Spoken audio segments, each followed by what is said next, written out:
The forest was supposed to be quiet. In October of 1918, the Argonne should have been nothing more than damp earth, dying leaves, and the low whisper of wind moving through broken branches. Instead, it breathed like a wounded animal, every rustle a threat, every shadow a rifle barrel, every pause a held breath between life and death. Somewhere beneath the choking canopy, a thin line of American soldiers pressed themselves into shallow earth, their uniforms soaked, their faces hollow, their ammunition counted in heartbeats. They had been ordered forward. They had gone forward, and now cut off on all sides, surrounded by more than 600 German soldiers. One man would make a decision so desperate, so unthinkable that history would struggle to believe it. He would call artillery fire down on his own position, not because he wanted to die, but because it was the only way his men might live. This is not a story of reckless heroics or easy victories. It is the story of a man who understood the weight of command when the map no longer mattered, when radios failed, when promises of support dissolved into smoke and mud. This is the story of Major Charles White Whittlesey and the unit that would become known as the Lost Battalion. Men who vanished into the Argonne Forest and emerged as legend, forged not by triumph but by endurance. To understand how a commander could reach the point where friendly fire became a weapon of salvation, we must go back to the beginning, before the forest closed around them, before the guns found their range, before hope became a ration more precious than food or water. In the autumn of 1918, the First World War was grinding toward its brutal conclusion. On paper, the German army was weakening. In reality, it was still lethal, disciplined, and deeply entrenched. The American Expeditionary Forces, relatively new to the European battlefield, were being tested in the largest operation they had ever attempted, the Meuse-Argonne offensive. It was meant to be decisive. Massive artillery barrages would soften enemy lines. Infantry would advance through gaps. The war, commanders believed, could be ended by overwhelming force. But wars do not unfold according to plans drawn on clean tables. Major Charles Whittlesey was not a career soldier in the traditional sense. He had been a lawyer, educated, methodical, quiet. He did not fit the popular image of a battlefield commander shouting orders with reckless confidence. Instead, Whittlesey was reserved, precise, almost austere. He believed in duty, not glory. When the orders came, he did not argue. When his battalion was assigned to push deep into the Argonne, he accepted the responsibility, with the calm of a man who understood that hesitation could be as deadly as fear. The Argonne Forest was one of the most inhospitable battlefields of the war. Thick undergrowth choked movement. Ravines split formations apart. Visibility dropped to mere yards. German defensive positions were hidden, layered, and deadly. Machine gun nests were dug into hillsides like iron jaws waiting to snap shut. Every step forward invited fire from a direction no one could see. On October 2nd, Whittlesey's unit advanced with confidence born not of arrogance but of momentum. Allied forces on both flanks were supposed to keep pace. The map showed clean arrows pushing forward together. Reality, however, had other plans. Units to the left and right were slowed, pinned down, or forced to halt under intense fire. In the forest, sound was deceptive. Gunfire echoed. Orders were swallowed by trees, and slowly, almost invisibly, the gap began to open. Whittlesey's men kept moving. They moved because they had been told to. They moved because stopping in the open meant death. They moved because in war, forward often feels safer than standing still. By the time the battalion realized something was wrong, the forest had already closed behind them like a door quietly locking. German forces began to appear in places they should not have been, behind them, to the sides at higher ground. Machine gun fire stitched the earth. Mortars fell with sickening precision. Messengers sent back with reports never returned. Signal flares vanished into the canopy unseen. The battalion was no longer advancing into enemy territory. It was inside it. By nightfall, the truth was undeniable. Whittlesey and his men were surrounded. More than 600 German soldiers, veterans of years of trench warfare, encircled fewer than 300 Americans. The Germans had the advantage in numbers, terrain, and firepower. They also had time to starve them, time to bleed them, time to wait. The Lost Battalion dug in as best they could, scraping foxholes out of unforgiving ground. Food was scarce from the beginning. Water was worse. Wounded men lay groaning softly, afraid to cry out too loudly lest they draw fire. Ammunition was counted carefully. Every bullet had to matter. And yet, despite everything, Whittlesey refused to surrender. German messengers approached under flags of truce. Their words carried through the trees with chilling politeness. They offered terms. They promised fair treatment. They reminded the Americans, accurately, that resistance was hopeless. Whittlesey listened. He did not respond. Silence in this case was defiance. Days passed. German attacks probed the perimeter, testing for weakness. Machine guns rattled, then went quiet. Snipers waited patiently, picking off anyone who exposed themselves for too long. Hunger gnawed. Thirst burned. Men chewed leaves. They sucked moisture from damp cloth. The forest that had once seemed like cover now felt like a cage. Then the artillery began. At first it was a relief. American shells. Screaming overhead meant that someone, somewhere, knew they were out there. It meant the battalion had not been forgotten. Explosions tore into German positions, and for brief moments, hope surged through the exhausted ranks. But hope in war is fragile. The shells began to land too close. Shrapnel tore through trees above American positions. Earth collapsed into foxholes. Men were wounded by their own side's fire. Confusion spread. Had the coordinates been wrong? Had the artillerymen misread the map? Or worse, did they believe the battalion was already overrun? Whittlesey faced a choice that no commander should ever have to make. If the artillery stopped, the Germans would attack again. Stronger, closer, deadlier. If it continued blindly, it would annihilate his own men. Communication was nearly impossible. Runners were being killed. Signals were lost, and then, as if to sharpen the cruelty of the moment, a single carrier pigeon remained, the last fragile thread between the Lost Battalion and the outside world. Its name was Cher Ami. Whittlesey understood that messages sent now had to be perfect. There would be no second chance. He wrote carefully, deliberately, knowing that every word carried lives with it. The artillery was killing his men, but stopping it entirely might doom them all. This is where legend often simplifies the truth. The phrase, "he called artillery on himself," sounds like madness, like a suicidal act of defiance. In reality, it was colder, smarter, and more horrifying than that. Whittlesey did not ask for death. He asked for accuracy. He requested that the artillery fire be adjusted, closer, tighter, precisely calibrated to strike the German ring without obliterating the American core. It was a gamble that balanced on the edge of annihilation. Too short, and his men would be torn apart. Too long, and the Germans would close in. As the pigeon was released into a sky thick with smoke and lead, Whittlesey waited, knowing that his command had reached the point where survival depended not on strength, but on trust. Trust in unseen gunners miles away. Trust in a fragile bird. Trust that sacrifice could still mean salvation. Around him, his men prepared for whatever came next. Rifles were checked. Wounded men were reassured. Positions were held not because victory was certain, but because surrender was unacceptable. In that ring of steel and mud, leadership was no longer about orders shouted or flags raised. It was about standing still when every instinct screamed to run. Above the Argonne Forest, the guns recalibrated. Coordinates were adjusted. Fingers hovered over triggers and firing levers. Somewhere, an artillery officer read the message and understood exactly what was being asked. Fire closer. Danger close. Into the space where Americans still breathed. And as the first corrected shells screamed downward, the forest braced for a decision that would echo through military history. A moment where courage was measured not by how loudly a man charged forward, but by how calmly he accepted the cost of command. The Lost Battalion waited. The corrected artillery did not arrive like salvation. It arrived like judgment. Shells began to fall with a precision that was both terrifying and awe-inspiring. The earth shook in violent spasms. Trees exploded into splinters, and the forest floor churned, as if the ground itself were trying to escape, the war being forced upon it. The German ring around the Lost Battalion shuddered under the impact. Trenches collapsed. Machine gun nests went silent. Shrapnel screamed through the air in invisible arcs of death, for the Americans crouched in their shallow positions.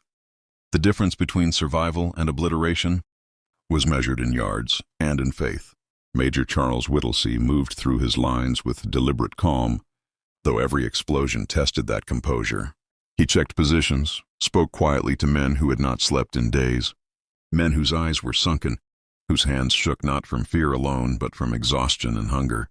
Leadership in that moment was not about heroics. It was about presence. If the commander stood firm, perhaps the line would too. The Germans did not retreat entirely. They adapted. Veterans of years of trench warfare, they knew how to survive artillery.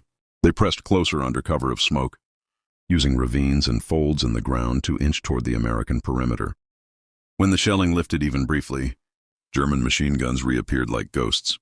Their bursts precise and punishing. Snipers found new angles.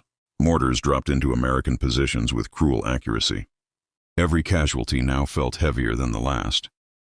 The Lost Battalion had no real medical supplies left. Bandages were reused. Morphine was gone. Wounds were dressed with torn cloth and hope. Men who should not have been alive stayed upright out of sheer will, refusing to be evacuated because evacuation did not exist. There was nowhere to go. Food had become a memory. Rations were gone.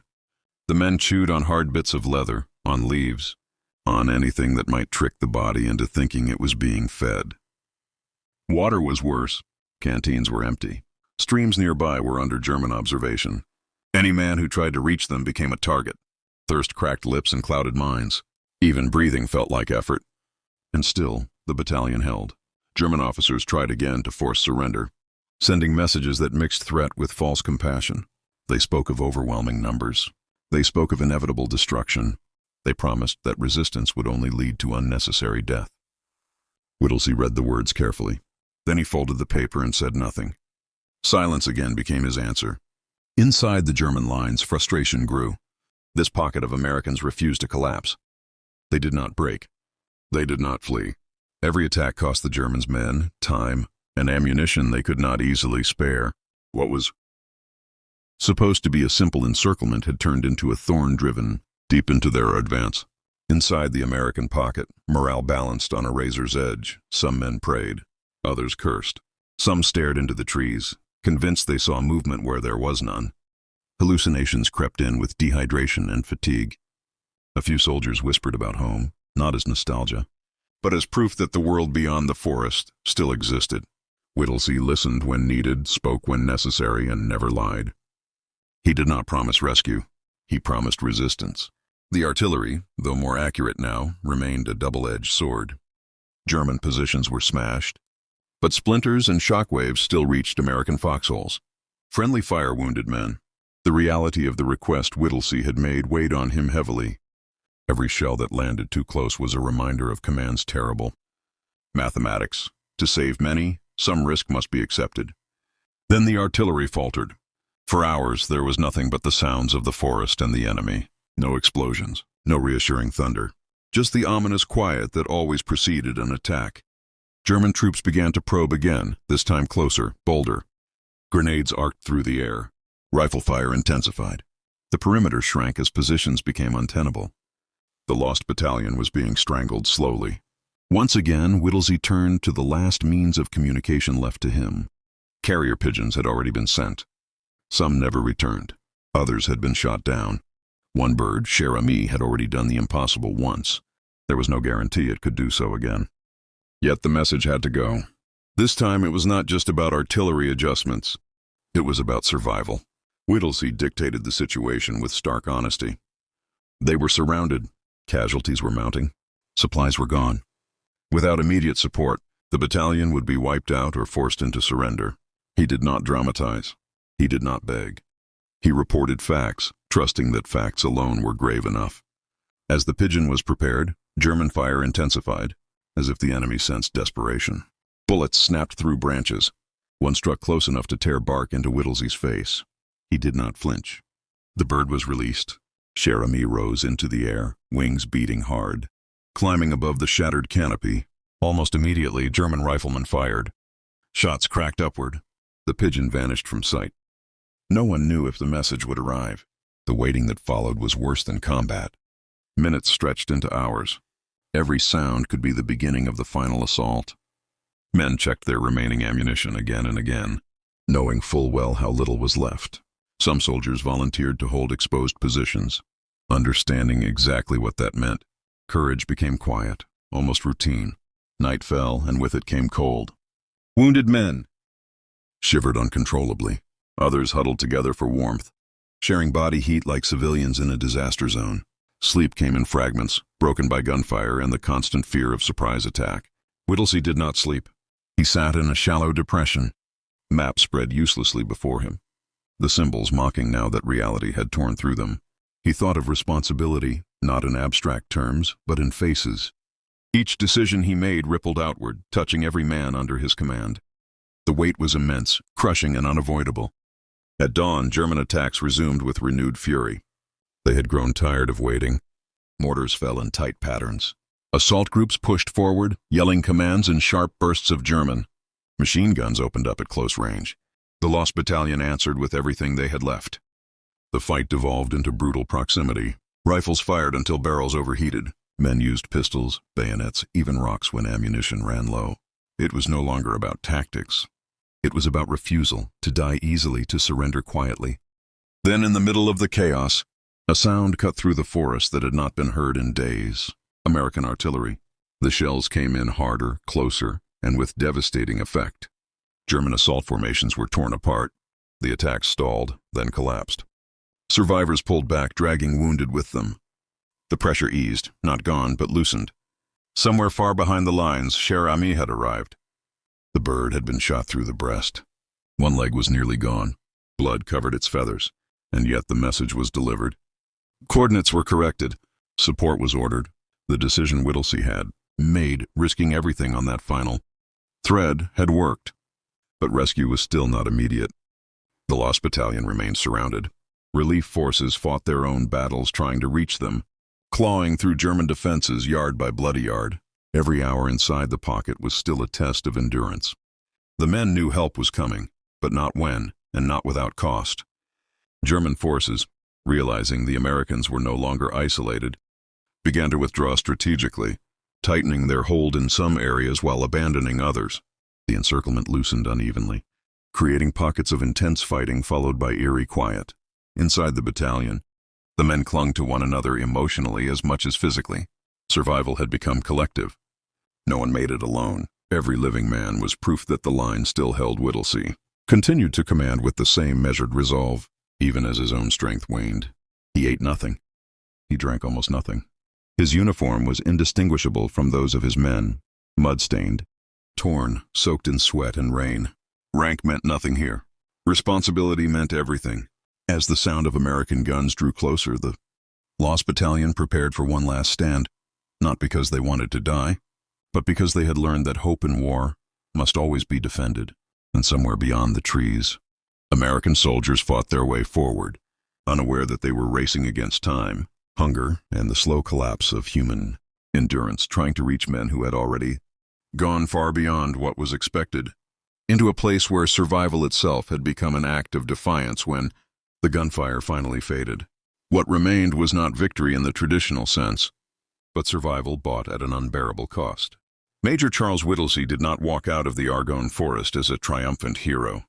He walked out carrying the invisible weight of every man who had fallen under his command, every decision that had demanded sacrifice, every shell he had dared to pull closer to his own position. The Lost Battalion was no longer lost, but it was forever changed. These men had been surrounded, starved, wounded, and nearly erased from the map. And yet, they held. Not because rescue was guaranteed, not because surrender was impossible, but because giving up would have meant abandoning one another. History would remember the headline. He called artillery on himself. But what history often forgets is the truth behind it. That real courage is not loud. Real leadership is not fearless. And survival in war is sometimes earned by choosing the most terrible option, so others may live. This was not a story of how war is won. This was a story of how humanity refuses to die, even when surrounded.